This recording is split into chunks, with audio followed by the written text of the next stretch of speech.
Welcome back to Math 9. Today we're going to be going over the very last lesson that we have to do in circle geometry, which is tangent properties.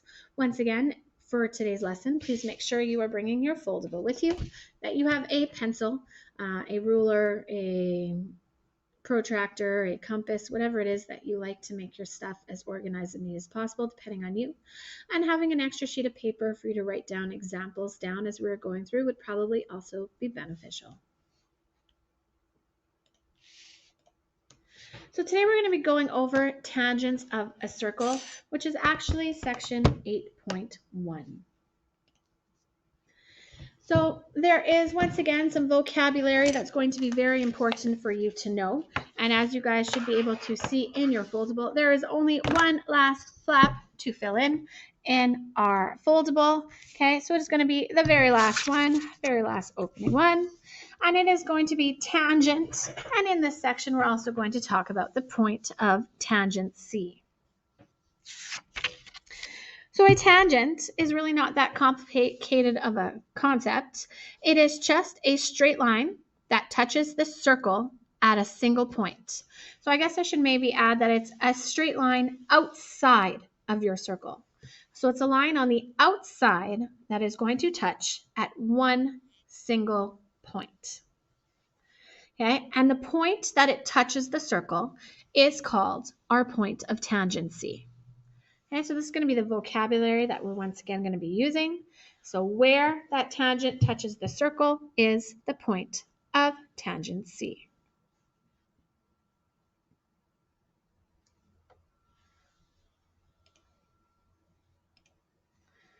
Okay, so I drew a nice beautiful picture on the board. Okay, center, straight line, touches one spot, point of tangent C.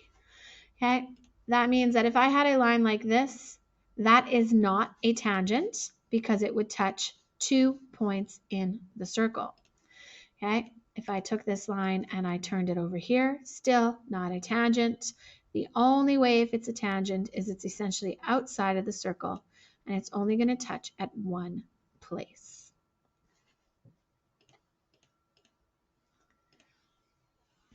Now, there's once again some rules that you need to know. Okay, so we're all about the rules and going into things, and you'll be happy to know that there is technically only one rule for this section. Okay, and that is just the property of tangents and radii. Okay, so one last little section. Property of tangents and radii. A tangent to a circle is perpendicular to the radius at the point of tangency, which means that if I connect that point of tangency to the center of my circle, it is always going to make a 90-degree angle. Which, in case you haven't guessed it yet, means that once again we are going to be using the Pythagorean relationship.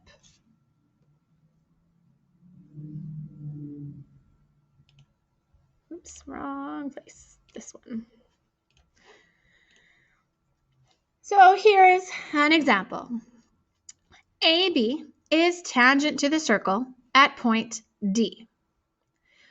B and E contains the diameter FE, and the angle of ABE is 50.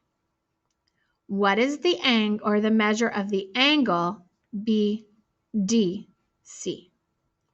Okay, so it is really asking you, what is this right there? Now, you should know it based on the one and only rule you need to know.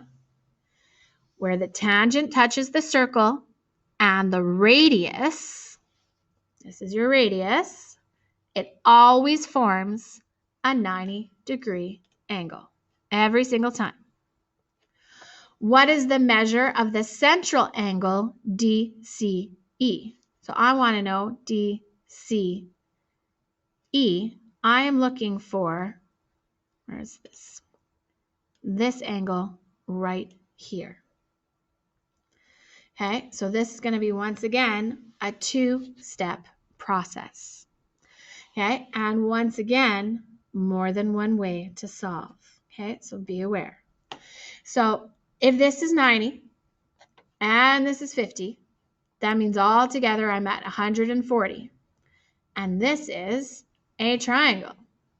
So 140 plus what is going to equal 180?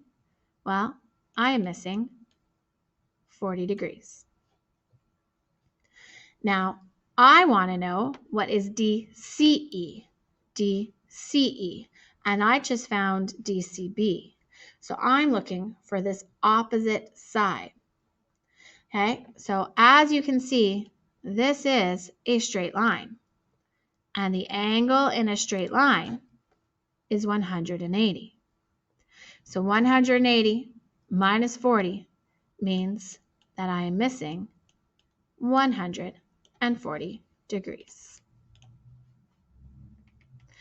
What kind of triangle is triangle C, D, and E? So right here, we're going to go back to our triangle laws, and we should be able to look at this and know that this is a radius and this is a radius, which means that this is an isosceles triangle. And if we know that's an isosceles triangle, we can discover the angle DEC. So DEC, which means I want to know this angle right here for DEC. So if this is 140, to get to 180, I only need 40 more, and I'm going to split 40 into 2 even sections, which means that I am missing 20 degrees down here. Okay, so tangents is really just putting together everything we have done to this point. We're still using the Pythagorean relationship for things. We're still using the different types of triangles and angles and the sums of 180, or if it's a circle, 360, to solve all of our questions. Question number 2. What is the length of BD? Okay, so if I'm looking for a length, not an angle, I'm not looking at the types. I'm using the Pythagorean relationship when I'm looking for missing angles. So again, you should know and recognize that this right there is a 90 degrees because AB is a tangent that's outside the circle touching at one point, which means that the angle where it connects is going to be 90 degrees. So what is the length of BD? Well, I am looking for one of the short sides. I know the side opposite, so I'm looking for the shortest side. So I'm going to be subtracting. I'd be doing C squared minus B squared equals A squared. So I would be saying 25 squared minus 7 squared, and that would give me an answer of 576. And if I square root my answer, or square root of 576, it's going to give me an answer of 24. So your missing length there is 24. C squared minus B squared gave me A squared. Second question, what is the length of the chord BE? So I want to know what this length is. And as you can see from these little ticks here, this is telling you that this is an equilateral triangle, which means that all three of these distances are the same. Now, I should know what this one is because this is a radius. And what I solved here was the diameter. So if 24 is the diameter, that means my radius has to be 12. And because I have these ticks, I know that each line is 12. What is the measure of the inscribed angle BED? So now I'm going to be looking over here for BED. So I'm looking at this angle right here. Now, if I'm looking at my laws, this inscribed angle has its endpoints on the diameter, which means it's in a semicircle, which means that this has to be, once again, a 90-degree angle. And the final question, what is the length of the chord DE? So I'm looking for this length. Well, I have now figured out that the diameter was 24. I have figured out that the length of this chord was 12. And I know that this is a right triangle. So I am looking for another leg of this triangle. So I'm once again using the Pythagorean relationship, 24 squared minus 12 squared, because I know the largest side is 432. And if I square root my answer, it gives me 20.78, or if I round it, 20.8. Okay, so once again, same steps, but you will see that you sometimes have to solve things that you don't even recognize you have to solve in order to get to the final answer. So here's another one. I have a little picture of a guy doing this toss. So Olympics and stuff, you'll see lots of these properties kind of coming out if you really look into it. And if we have a time when we get back to class, we might get to watch a little bit more videos on where math is like visible and seen in ways that you might not normally see it. But for today, we're just going to go through this example.